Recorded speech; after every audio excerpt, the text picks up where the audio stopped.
Palestra de hoje, o tema é o capítulo 4 do Evangelho. Hoje eu trouxe meu óculos. Desculpa, capítulo 5. Bem-aventurados os aflitos. Tá? Lembrando que o tema desse capítulo é a parte do Sermão da Montanha, o Sermão do Monte, né? Que está descrito tão magnificamente no Evangelho de Mateus, no capítulo 5, do versículo 1 ao versículo 19, onde Jesus vê toda aquela multidão, sobe na montanha e faz o sermão das bem-aventuranças. Bem-aventurados os pobres de espíritos, né? Porque eles serão apoiados, serão ajudados. Bem-aventurados os aflitos, porque serão consolados. Bem-aventurados os que sofrem, bem-aventurados os pacíficos, os mansos. E Jesus então fala das várias bem-aventuranças. E o Kardec colocou bem-aventurados os aflitos como o primeiro capítulo onde ele começa a descrever as lições de Jesus, né? E bem-aventurado dos aflitos somos todos nós. Absolutamente todos nós somos aflitos. Todos nós estamos aqui na Terra para evoluir, para vencer todos esses desafios que nós mesmos criamos. E o mais interessante desse capítulo, quando é um capítulo longo, talvez um dos mais longos do Evangelho, onde Kardec coloca o seguinte: aonde vêm essas aflições? Tudo bem, todos nós temos aflições, mas de onde elas vêm? Quem causa essas aflições? Né? Por que elas existem? Né? E aí, à medida que a gente vai lendo o capítulo, a gente chega a uma constatação que muitas vezes a gente não gosta muito. A causa de todas as aflições somos nós mesmos. E aí ele vira e fala o seguinte: nós temos as aflições atuais e nós temos as aflições futuras ou pretéritas, que estão ligados ao que nós fizemos e ao que a gente ainda precisa fazer. Quando ele fala das aflições atuais, são aquelas que nós mesmos criamos quando nós estamos aqui, nessa vida encarnada. Como nós ainda não somos perfeitos, a gente ainda erra. E errar faz parte do processo de aprendizagem. Ninguém aqui consegue acertar logo na primeira vez.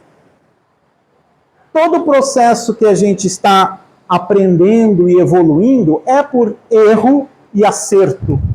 Aliás, essa técnica de errar e acertar, ela vem da humanidade desde os primórdios. Todo o processo, se nós entendemos como que as espécies, a natureza, ela evoluiu e chegou ao planeta, porque o nosso planeta não nasceu de um dia para o outro. Embora a Bíblia coloque que na Gênese mosaica que o mundo foi criado em 6 dias e Deus descansou no 7º, obviamente que isso é uma figura, linguagem, é uma alegoria, é uma forma poética e alegórica de explicar um assunto que naquela época as pessoas não tinham nenhum conhecimento. Na época de Jesus, ninguém nem sabia que o planeta Terra era redondo. Ninguém nem sabia que o planeta Terra girava em torno do Sol. Todo mundo acreditava que a Terra era o centro do universo, né? Nós éramos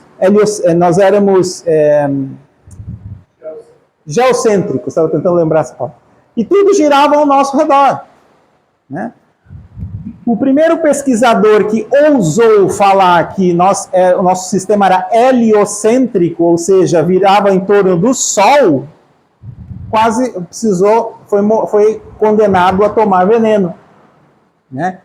Então, o que acontece? A gente, essa questão, aí foi depois que foi provado, né, e foi inevitável que a ciência mostrou que, na verdade, a Terra não é centro de nada. Nós somos um grãozinho minúsculo de areia numa imensidão que é o universo. Então, essa questão né, do conhecimento, ele só veio muito tempo depois. Então aquela narrativa que a gente encontra lá atrás, no Velho Testamento, é uma narrativa com conhecimento que se tinha daquela época, que era muito pequeno, né? Então, a única maneira que aquelas pessoas tinham quando escreveram os textos foi tentar traduzir isso de uma maneira em que eles podiam compreender, né? Então, aquele conceito dos 6 dias, dos 7º dias e tantos dias, era uma forma de tentar mostrar que, na verdade, o nosso planeta foi criado em eras, né? O nosso planeta ele tem 4,4 bilhões de anos de evolução. E ele passou por eras, que são milhares e milhões de anos, cada uma. Então, esse processo de evolução, ele aconteceu por tentativa e erro. A natureza sempre ajustou. Hoje nós temos esses corpos perfeitos e magníficos. Eles não foram colocados aqui no planeta já prontos. Eles vieram num processo longo de evolução, de tentativas e erros e acertos, até nós chegarmos aonde nós estamos hoje. E vamos continuar dessa forma até avançarmos cada vez mais. Então, nesse processo de tentativa de acertos e erros, a gente erra. E quando a gente erra, a gente gera um desequilíbrio. E esse desequilíbrio gera a aflição. O que é esse desequilíbrio? Quando a gente erra, é porque a gente desvia da lei universal, da lei de Deus. O que a lei de Deus ensina? Aquilo que o Mestre Jesus nos ensinou. Amar ao próximo, amar a Deus sobre todas as coisas, ao próximo como a si mesmo. Respeitar o seu próximo, amar o seu inimigo, né? Perdoar, pedir e obter, né? Dai de graça o que de graça receber, se deres na face esquerda, vire a outra face do outro lado. Então, perdoar 70 vezes, 7 vezes. Então, todas essas lições que Jesus nos trouxe, elas estão alinhadas com a harmonia universal, com a criação. Jesus, por ser um espírito perfeito, ele já conseguia e já consegue compreender essa harmonia universal. Essa grande harmonia que funciona, que rege todo o nosso universo e que faz tudo funcionar plenamente, na mais perfeita tranquilidade. Vocês já devem ter visto o pêndulo, né? Um relógio daqueles antigos, né? Se você deixar o pêndulo paradinho ali, quieto, ele vai ficar parado e não vai sair do lugar. Se você bate no pêndulo, ele vai oscilar e depois até voltar para o ponto de novo. Essa batida no pêndulo é o nosso erro. Quando a gente erra, a gente sai fora daquele estado de harmonia. E aí a gente cria as aflições, os conflitos, as desarmonias, as desavenças. Quando uma pessoa chega para nós e nos provoca de alguma maneira, seja como for, uma atitude mais grosseira, uma resposta atravessada, uma coisa que nos deixa chateados, por exemplo, o que acontece? A gente tende a reagir, nós tendemos a fazer a mesma coisa. Se a pessoa grita conosco, a gente grita com a pessoa. Se a pessoa vai para o lado da agressão, a gente parte para a agressão também. Então veja que essa desarmonia, ela vai aumentando à medida que a gente vai reagindo a essas coisas. É como se o pêndulo fosse balançando cada vez mais forte e mais forte. Então, essas são as aflições que a gente causa para nós mesmos. E vocês acham que é só nessa existência que a gente provoca essas aflições e esses desequilíbrios? A gente vem fazendo isso muitas vidas passadas. Se todos nós aqui assumimos que nós temos mais de uma vida, obviamente que a gente também errou nas outras vidas. E quando a gente errou nas outras vidas, esse pêndulo que está balançando continua vindo até essa vida. Vocês já devem ter ouvido falar de ressonância do passado.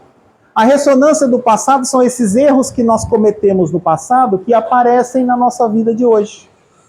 Quando a gente se depara com uma mesma situação que a gente errou no passado. Um exemplo. Numa vida passada eu tinha mania de brigar com o vizinho e bater boca e discutir. Quando chega nessa vida, vem um vizinho do seu lado que te provoca, o que você vai fazer? Discutir e bater boca com o vizinho, igualzinho você fazia no passado. Isso é a ressonância. A gente se lembra daquilo que a gente fazia, tanto para o lado ruim como para o lado bom. Da mesma forma, como a gente tem as nossas virtudes já, porque nós já erramos o suficiente para aprender um pouco. Nenhum de nós aqui já é um primitivo selvagem que não tenha o mínimo do conhecimento. Todos nós já adquirimos algum tipo de conhecimento. Então, essa virtude, a gente também se lembra.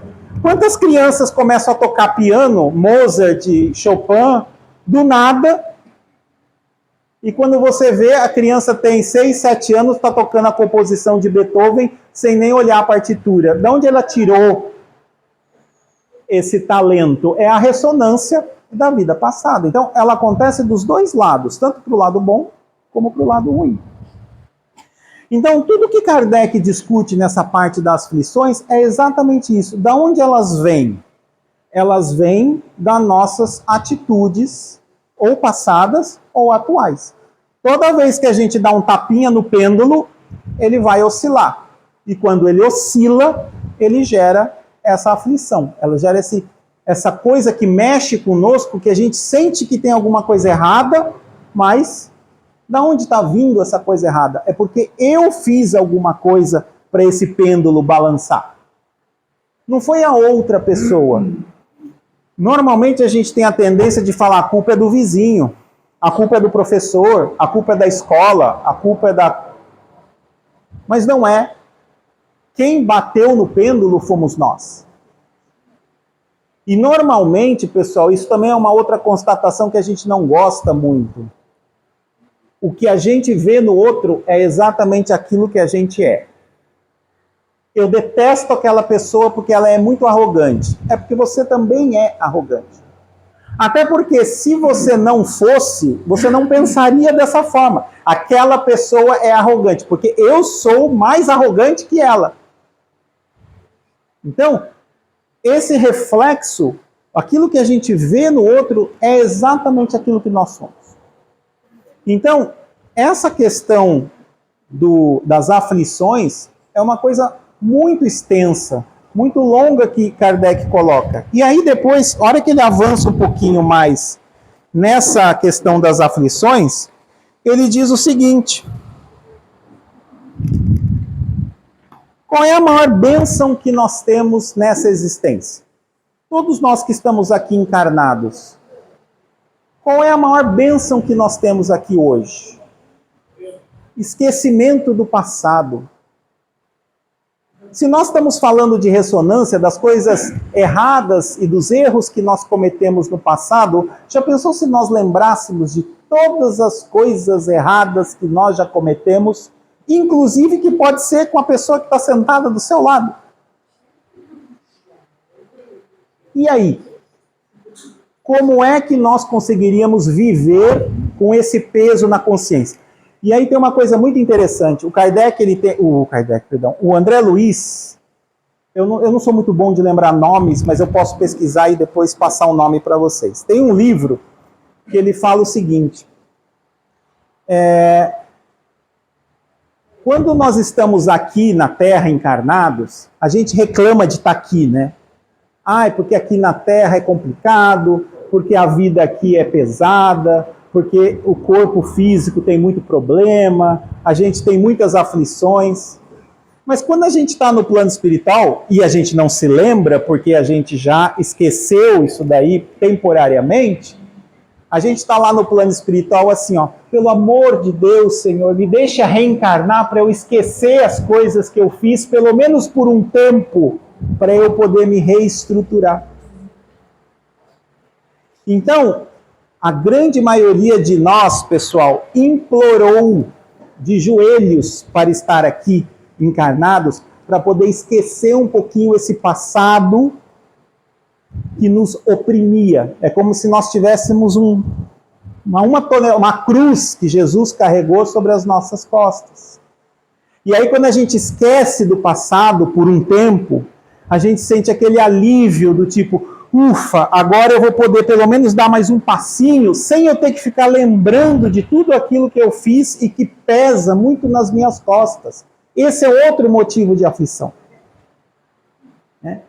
Então, o esquecimento do passado é a maior sabedoria que Deus deu no processo da evolução. De nós podermos, de tempos em tempos, esquecer aquilo que a gente fez, para a gente poder caminhar um pouco mais, de uma forma mais aliviada. Aí você vira e fala, então, se isso é o aliviado, você imagina como era quando nós lembrávamos do passado. Então, esse é um outro ponto muito interessante que o Kardec discute nesse capítulo. Que o esquecimento do passado não é uma coisa que a gente tem que falar, isso é ruim, não. Muito pelo contrário, é uma bênção. Nós podemos, durante todo esse período, poder sentar do lado de uma pessoa que eu fiz mal e, de repente, se acertar com essa pessoa de uma maneira tranquila. E depois, quando eu descobri que o que aconteceu, uma já perdoou a outra. Olha que coisa magnífica que é isso. E agora vocês entendem por que nas famílias brigam-se tanto um com os outros, né? É porque justamente nos núcleos familiares é que estão todos os espíritos que devem um para o outro. Só que como ninguém lembra do passado, fica só a ressonância. Só aquela coisa do tipo assim, não vou com a cara da minha tia, porque aquela minha tia é muito chata. Ou por que a gente tem essa ressonância? É porque é óbvio que essa tia e a gente já não se acertava no passado. E agora, quando eu dou de cara com ela, ressona. Mas a gente não sabe por quê, porque a gente não lembra do passado. Mas alguma coisa tem. Não é por acaso.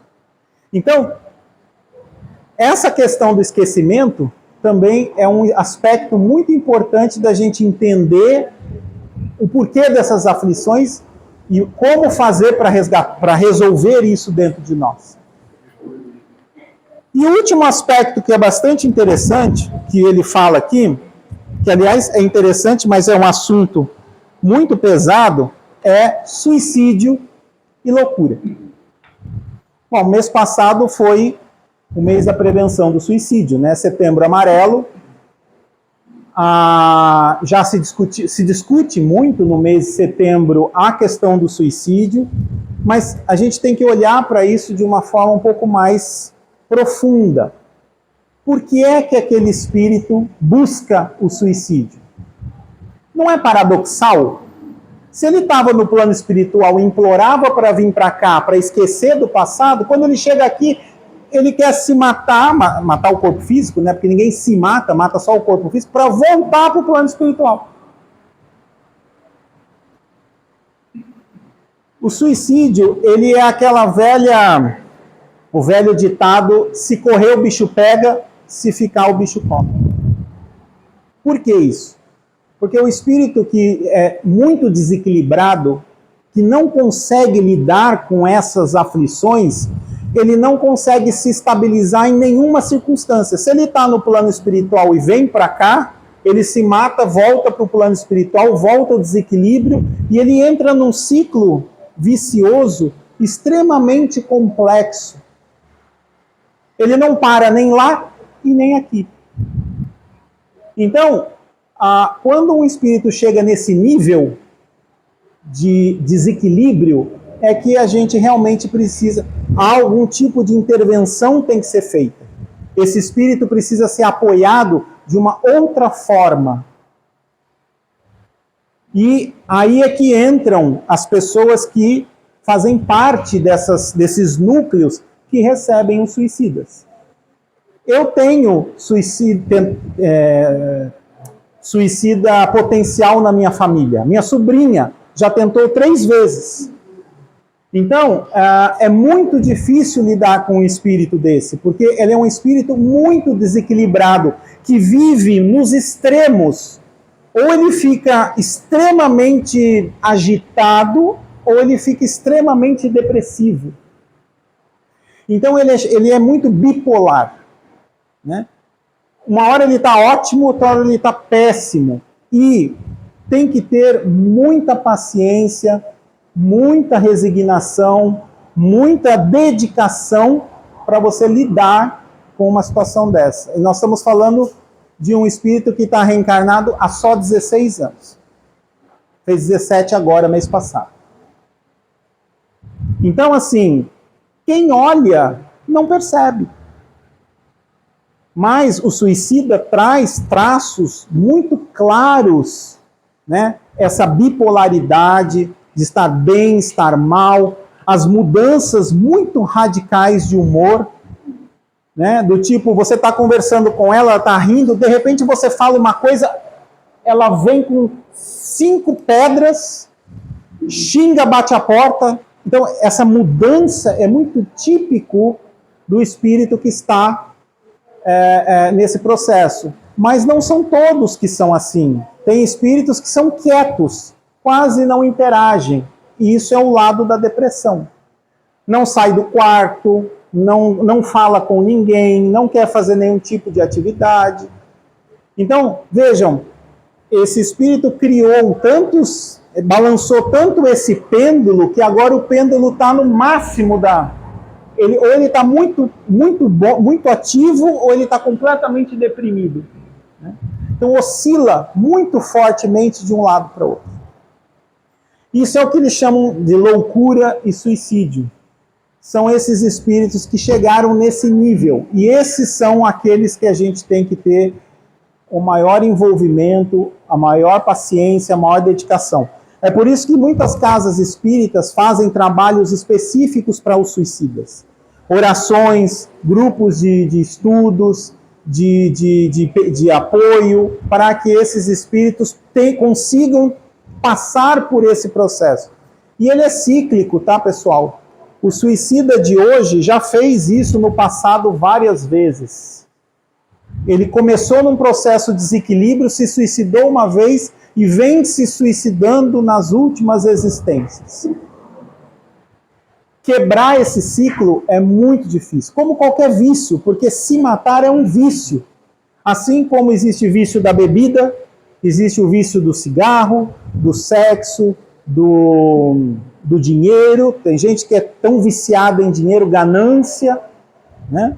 Egoísmo. Então, são todos vícios, porque a gente cria o hábito de ser viciado, de ficar naquele comportamento o tempo todo. E é isso, esse comportamento viciado fica batendo no pêndulo o tempo inteiro. E o seu pêndulo não para, ele fica oscilando o tempo inteiro. Esse exemplo do pêndulo é muito legal, porque quem traz esse exemplo é o Kybalion, que é um outro livro que fala da doutrina de Hermes Trismegistus, que é teoricamente um sábio da época do Egito Antigo. E naquela época ele já falava desses conceitos. O conceito do pêndulo é o que faz a gente estar sempre em desarmonia. Jesus, o pêndulo dele não balança. O pêndulo dele é absolutamente parado e nada faz ele balançar. Nós ainda temos no processo de balançar o pêndulo. Nós temos que tentar fazer esse pêndulo ficar parado. Mas e quando a gente tem vícios, é como se a gente tivesse algo que fica batendo nesse pêndulo. Por isso que a gente oscila. Uma hora a gente está bem, outra hora a gente está mal, outra hora a gente volta, está bem, outra... Tem dia que eu acordo ótimo, tem dia que eu acordo ruim. É o nosso pêndulo oscilando o tempo inteiro, mostrando para nós que tem coisas erradas, que nós estamos batendo com o pêndulo. O que a gente tem que fazer? Começar a ver o que está fazendo esse pêndulo balançar. Quais as atitudes que nós estamos tomando? A gente está realmente se acalmando? A gente está olhando para dentro de nós e parando de fazer essas atitudes que nos levam ao desequilíbrio? A ficar oscilando? Né? Então, é óbvio, pessoal, que nós não vamos conseguir fazer esse pêndulo parar de uma hora para outra.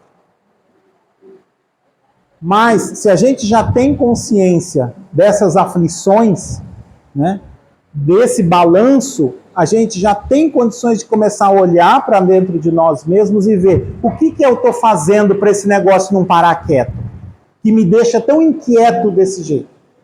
Porque a nossa aflição é a nossa própria inquietude, é a nossa própria insatisfação conosco mesmo.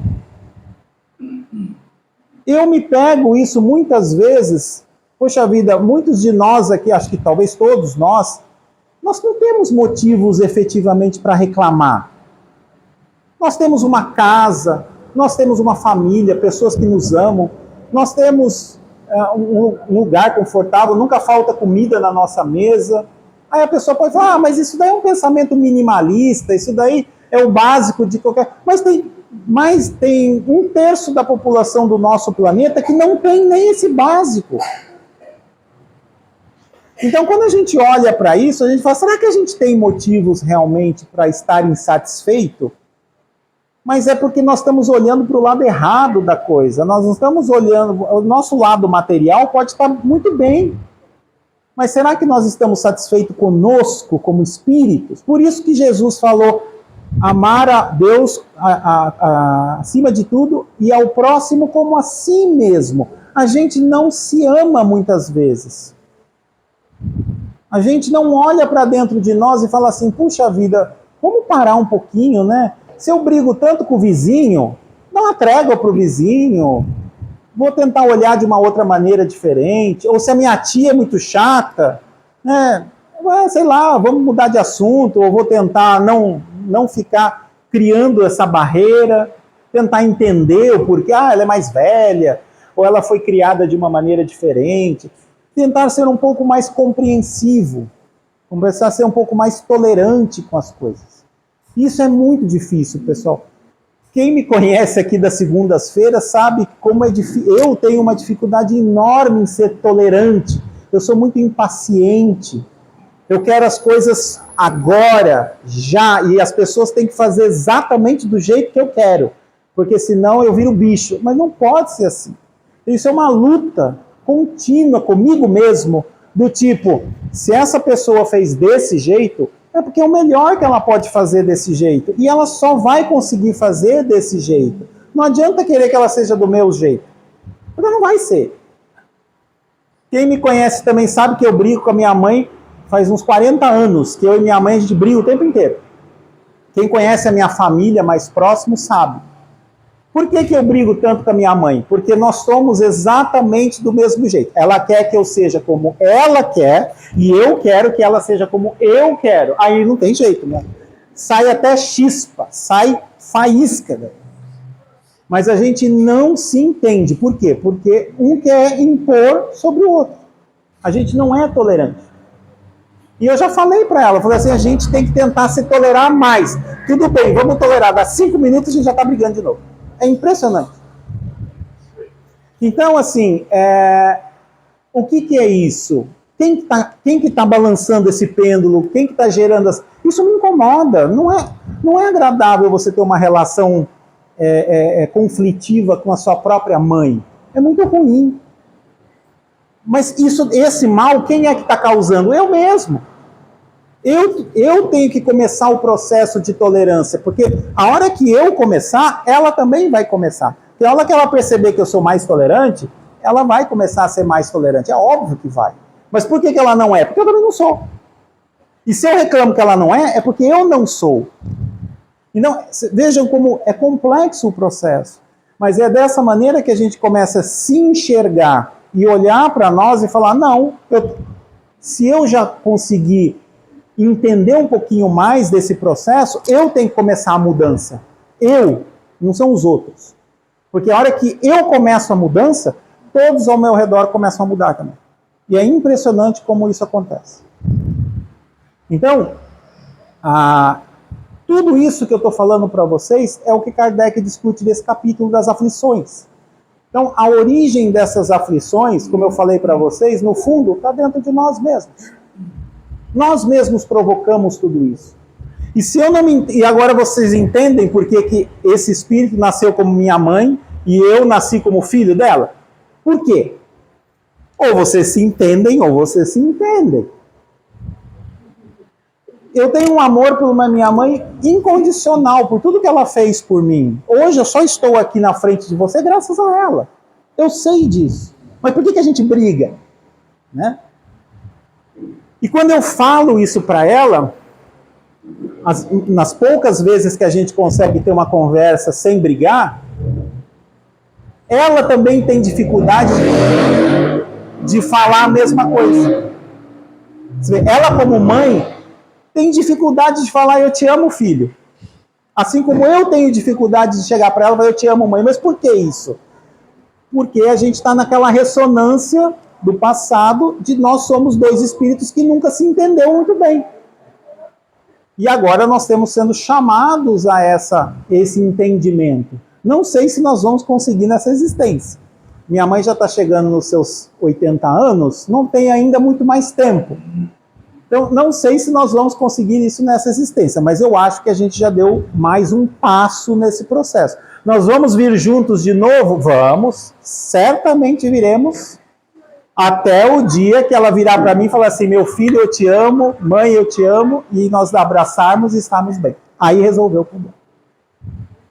É engraçado a gente discutir sobre isso, né? Muitas vezes a gente tem uma imagem de relação de mãe e filho, parece de filme de romance, mas nem sempre é assim. Talvez muitas vezes não é. Agora, não é porque a gente não tenha um respeito e um amor entre si, mas é porque nós temos as divergências que nós temos para aceitar. Já, por exemplo, com o meu pai, é o oposto. Meu pai e eu, a gente tem uma harmonia tão grande para conversar, a gente consegue falar, a gente consegue discutir, ele compreende, ele abraça, eu te amo, meu filho. Muito diferente da minha mãe. Você vê como é que é? Casados, um do lado do outro. Meus pais estão casados há 45, não, 50 anos, fizeram esse ano, bodas de ouro. 50 anos de casado. Então vejam, por que eu trouxe essa história para vocês, muito próxima, muito pessoal minha? Porque é o maior exemplo do que eu compreendo dessa parte de aflição. Isso me deixa chateado. Eu gostaria de ter um relacionamento mais próximo, mais harmônico com a minha mãe. Mas eu tenho que construir isso, porque provavelmente quem desequilibrou todo esse processo fui eu mesmo. E eu tenho que construir isso de volta. Então, é com esse pensamento que a gente tem que olhar para essas aflições todas. Aonde está a causa dela? Foi o que eu fiz, porque depois de 30, 40 anos brigando com ela, eu tinha que chegar a um determinado momento e eu tenho que entender o que está acontecendo. Não é possível. Porque eu conheço tantas pessoas que falam, gente, eu, minha mãe, a minha melhor amiga, a gente se abraça, e a gente troca conselhos, e ela me orienta, e a gente sai juntos, a gente usa até a mesma roupa, né? Às vezes tem mãe e filha que são muito próximas, semelhantes, trocam as mesmas roupas. E eu falo, gente, não é possível, por que eu sou tão distante da minha mãe assim? Né? Então, e sou distante fisicamente, tá? Ela mora a quase 300 quilômetros daqui. Eu até uma vez brinquei para ela uma vez falou que queria vir mudar para São José dos Campos. Eu falei, mas São José dos Campos é uma cidade muito pequena para nós morarmos na mesma cidade. Não vai dar certo. Não vai dar certo. Para vocês verem o nível que chega, né? Então, assim, é engraçado, né, você passar uma vida inteira dessa forma, mas é uma realidade. E esse é o resgate que nós temos. E é por isso que nos núcleos familiares, na nossa família, é o que a gente tem que olhar o nosso aprendizado. É lá que está o que nós temos que aprender. É exatamente nessas pessoas que estão próximas a nós. Né? Então eu acho que para a gente encerrar essa parte do Evangelho... Oi? Fala. Falando uma coisa importante que realmente quando a gente está nas relações pessoais, muitas vezes a gente se prende nas faltas de compatibilidade de uma forma negativa. A gente fala, não ligou para a pessoa, não quero, e a gente não pensa na bênção que é. Deus nos colocou juntos, a gente dá, como você falou, mais um passinho que seja. A gente aproveitar essa oportunidade de ter muita vida. Tem, né, muita coisa que não está na engrenagem, que não está legal nessas pessoas. E a gente poder tentar trabalhar um pouquinho na vida.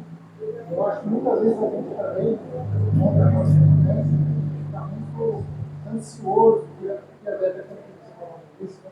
Ansioso para resolver a coisa. A gente percebe, nossa, eu não quero resolver isso.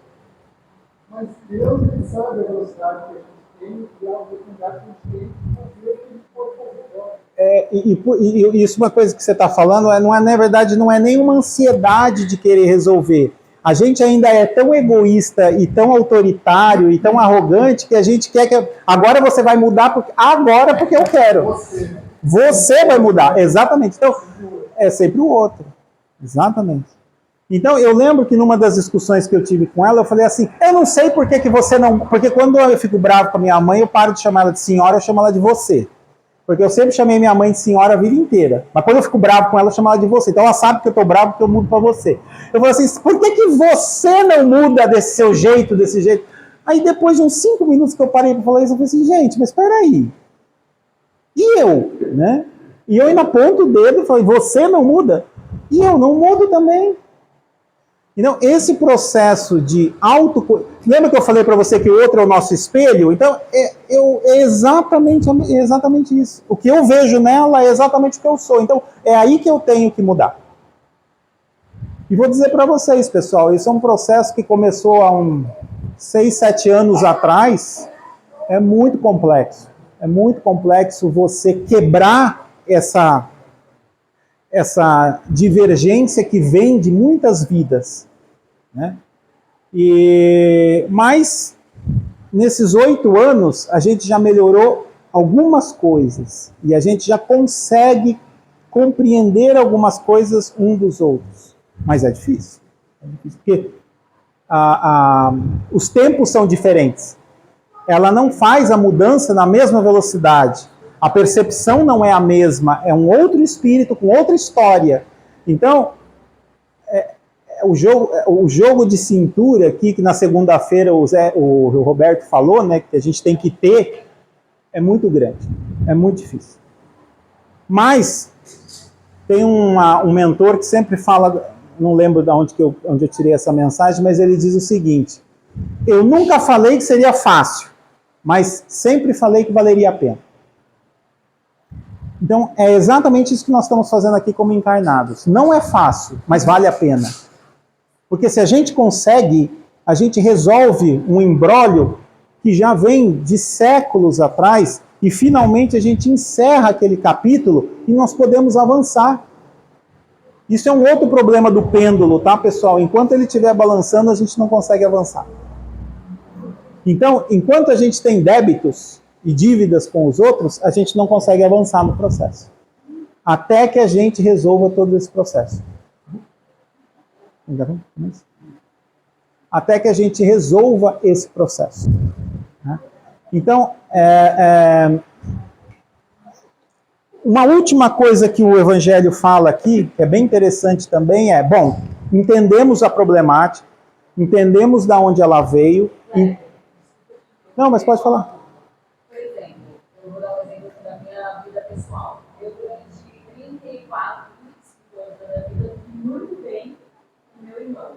Nós éramos unidos desde a infância, realmente 2 anos para cá, a gente começou a se mostrar ao ponto de, até em reunião familiar, eu me segurar para não voar pessoas. E agora? O que é isso que vocês acham que aconteceu no caso dela? Destravou alguma coisa. É a ressonância. A ressonância ela acontece na nossa vida mais ou menos na mesma fase em que ela aconteceu na vida passada. É o que acontece com os suicidas. Por que tem gente que suicida mais velho e tem gente que suicida mais novo? Por que é aquela idade? Porque é o momento que chega a ressonância. Foi mais ou menos nessa idade que vocês tiveram o atrito. Vocês se lembram, aí começa o processo. Né? Tem gente que começa desde quando já nasce desse jeito, brigando e atrito, não vai com a cara desde o começo. mas tem vezes que acontece ao longo da existência. Aparentemente estava tudo calmo, é o que ele falou da trava, né? É aquela ferida que estava quietinha, aí você foi lá e de repente cutucou, puxou a casca. Aí ela aparece, mas ela estava lá, ela só estava esperando o momento para aparecer, mas ela aparece. Ela vai aparecer em algum momento da sua existência. Às vezes aparece no fim da vida, mas aparece. Né? E aí vem essa que eu estava falando, a gente já entendeu o processo, a gente já entendeu como que a gente tem que fazer.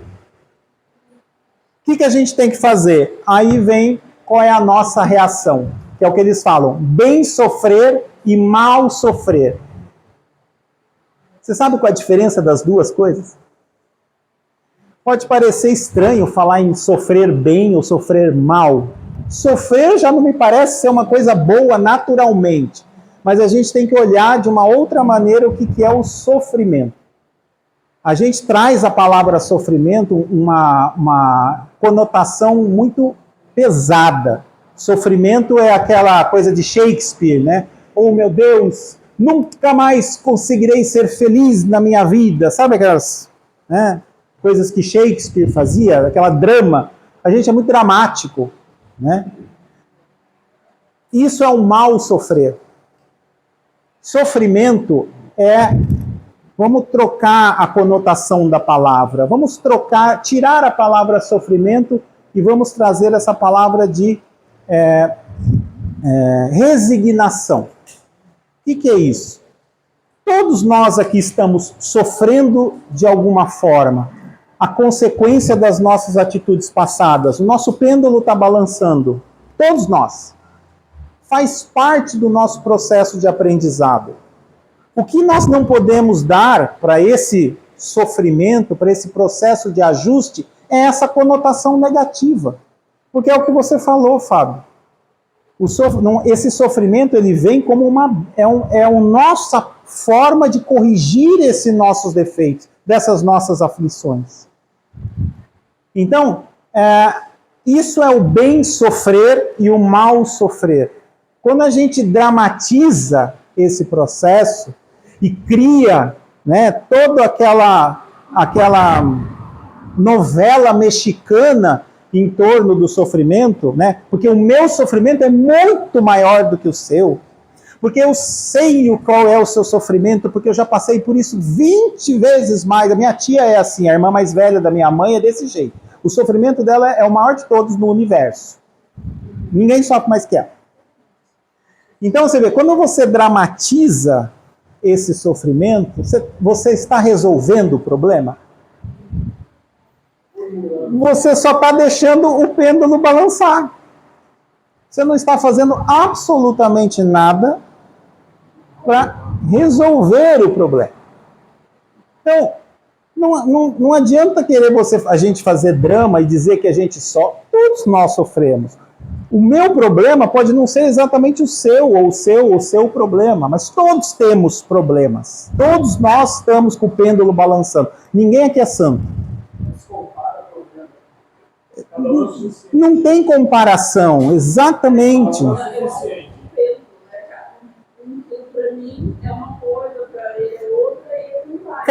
Eu gostei desse exemplo. Cada um de nós, o pêndulo é diferente. O relógio é de tamanho diferente. Um pêndulo é mais comprido, o outro é mais curto. O outro é mais pontudinho, o outro é mais pesado, o outro é mais... Todos somos diferentes. Não existe maior, melhor, pior sofrimento. Existe o nosso sofrimento, a nossa aflição, que é única. Não tem como comparar. Às vezes a gente tem esse hábito de olhar, mas aquela pessoa, ela está reclamando à toa, ela não tem problema. Não é assim que funciona. Você não está lá na pele dela, na história dela, para saber o que ela está passando, o que ela não está passando. Tem gente que é quieto, tem gente que sofre muito mais do que a gente pensa e não sabe, e a gente não percebe. Então, é legal, rapidinho, eu falo, para você julgar a outra, calça as botas dela e admite o livro dela.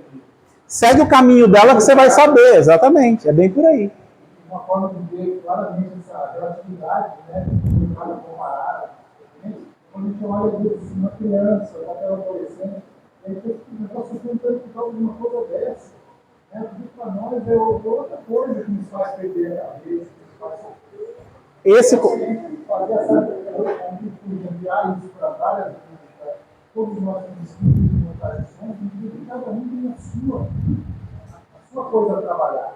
E muitas vezes, isso não quer dizer nem que não está adiantado, não, porque significa que naquele fator você tem dificuldade, enquanto o outro sabe que você tem outra dificuldade. Muitas vezes, vocês dois estão juntos e cada um vai ajudar o outro na sua dificuldade. por que você acha que meu pai e minha mãe estão juntos? Eles são tão diferentes uns dos outros, mas é justamente porque os problemas que ele tem, ela não tem, e o que ela tem, ele não tem, e um balança o outro. É óbvio que é assim que é a harmonia universal. Não é por acaso. Então, isso que você falou é muito importante, e isso é uma das coisas que o pessoal do CVV, do Grupo de Valorização da Vida, fala quando a gente tem que tomar cuidado quando lida com uma pessoa com tendência suicida. Você não pode apontar o dedo para ela assim, você não tem problema, isso que você está fazendo é manha, frescura. Isso não existe. Porque pode, para nós olhando, pode ser que aquilo ali seja uma coisa muito simples, mas para aquele espírito não é. É o maior problema que ele tem. E quando você chega para uma pessoa que tem tendência suicida e fala assim, mas você está reclamando à toa, você tem de tudo, você tem casa, você tem isso aqui, você está jogando mais gasolina na fogueira. Aí que ele vai olhar e falar assim, puxa vida, eu tenho tudo isso, não presto, aí que ele se suicida mesmo. Não pode, não é dessa forma. Por isso que não pode comparar. Não tem como comparar. A gente fala que o adolescente não tem problema. Nossa, faz mais difícil, eu acho, se bobear, né? E não só pelo fato de ser uma idade de transição física, mas também o que ele traz do passado. Né? Então, tudo isso, todos nós passamos pela adolescência, todos nós passamos pelas nossas crises adolescentes. Todos vocês se lembram bem quando nós tínhamos 16, 17 anos, faz bastante tempo já, né? Mas quando nós tínhamos essa idade, acho que algum de vocês não, vocês são mais novos. Mas algum de nós aqui já faz um bom tempo que nós passamos pelos nossos 13, 14 anos, a gente lembra das crises. E aí a gente olha para trás e a gente fala, puxa, era tão bom quando eu tinha só aqueles problemas, né? Por quê? Porque à medida que a gente vai avançando na nossa idade, eu falo da idade, mas a idade está na nossa cabeça, né? A idade, ela é um estado de espírito. A idade do corpo físico não representa a idade do espírito, nunca representou. Então, quando a gente fica mais maduro aqui nessa existência, que o nosso espírito já está aqui por 30, 40, 60, 80 anos, a gente já começa a olhar para as coisas de uma maneira diferente. E a gente começa então a ver que certas coisas já não fazem mais sentido se preocupar, e a gente começa a se preocupar com outras mais complexas. É quando a gente vai adquirindo a maturidade espiritual. E a gente vai então começando a se preparar para lidar com os problemas complexos. Quando eu tinha 13, 14 anos, eu brigava com a minha mãe, mas a gente achava que isso era rebeldia da idade. Mas depois que eu fiquei mais velho, que eu vi que a briga continuou e não parou mais, aí eu falei, opa, tem algo bem mais sério por trás dessa mera rebeldia de idade. Né? Então, é aí que a gente começa a perceber as coisas. Então, esse bem e mal sofrer é o que a gente tem que olhar e ver o que nós estamos fazendo. Né? Obviamente que quando a gente tem as nossas aflições, tem dias que são pesados, tem dias que não são fáceis da gente lidar. Mas eu não preciso transformar isso num teatro, né? Porque a gente tem a tendência de fazer o dramalhão para chamar a atenção dos outros, para falar, pessoal, eu estou aqui, tá? Só para chamar a atenção. Igual criança mimada que faz birra para chamar a atenção. A gente não pode ter mais esse comportamento infantil. A gente adquiriu já uma maturidade espiritual para começar a olhar para esses problemas com seriedade. Não, peraí, vamos parar com isso e vamos ver o que eu tenho que fazer para mudar. Se essa pessoa não está mudando, então eu vou mudar eu primeiro. E aí, quem sabe, você não provoca a mudança. Aliás, é assim que funciona. Né? Seja a mudança para que a mudança aconteça no planeta. Eu queria comentar uma coisa. Essa questão dos problemas, essa realidade, às vezes nós achamos que o nosso problema, a gente está está vivendo aquela realidade e nossos poderes realmente parecem intransponíveis. Parece ser, ninguém me entende, ninguém me ajuda, eu não tenho saída. Então, eu acho que tem que buscar mecanismos, buscar uma conexão mesmo com Deus, através de oração. Acho que é principalmente através de oração. Porque muitas vezes, mesmo que nos falem que isso é um problema não é tão grande, a gente vive aquilo com uma grande intensidade, é muito difícil. E se não tem ninguém para dar um colo, um apoio, lado, aquele problema realmente parece sem solução. Portanto, a única solução é buscar oração, pedir forças, pedir iluminação para Deus. E isso que a Cláudia falou tem um significado muito especial quando eu falei para vocês do suicida. Por exemplo, ela falou, olha, às vezes o problema é tão grande, tão intransponível, que parece que eu não vou conseguir dar conta, mas eu vou buscar na oração, ou num amigo. Por que ela tem esse discernimento? Porque ela não chegou ainda à beira da loucura. Aquela aflição ainda é possível de ser administrada. O suicida passou desse nível. Ele não consegue mais enxergar uma solução para aquilo ali, nem nos outros, nem na fé, nem na oração. Ele perde o sentido da vida e aí ele se mata. Então, quando você extrapola esse limite, de onde você consegue discernir, olha, chegou o momento que está intransponível, eu preciso parar, o suicida não sabe. O único jeito que ele para é se matando. Então, e que a gente sabe que não para, muito pelo contrário, piora a situação, porque se aqui já havia desequilíbrio, você imagina o plano espiritual como vai ser. Então é muito mais difícil, muito mais difícil. E eu conheci casos, só para a gente encerrar, porque já deu o nosso horário, de espíritos suicidas que voltaram para dar o seu testemunho e hoje conseguiram superar esse processo, e eles falam, foi a fase mais negra da minha existência. Todos, sem exceção, falam isso. Se vocês pudessem saber o que é viver o suicídio, ninguém mais faria isso na face da Terra. Todos trazem o mesmo depoimento. Então é muito emocionante quando você escuta um suicida trazer o seu depoimento no plano espiritual, como eu já consegui, tive o privilégio de poder assistir a esses depoimentos. Então é realmente muito impressionante. Mas vamos pensar sobre isso, que a gente já deu o nosso tempo. Um comentário rapidinho, teve um caso que eu vi do suicídio, que a mulher falou que a hora que ela largou da varanda dessa arrependimento. A mulher soltou da varanda, eu arrependimento. Aí já não tem mais. Antes não tem mais volta. São muitos relatos. Tem livro, Memórias de um Suicida, né, da Ivone Pereira, é um livro magnífico, muito pesado, muito difícil de ler, mas é um livro que traz essa questão do suicídio de uma maneira muito profunda e vale muito a pena a leitura. É um livro grosso, mas é um livro muito bonito, Memórias de um Suicida. Vamos lá então, pessoal.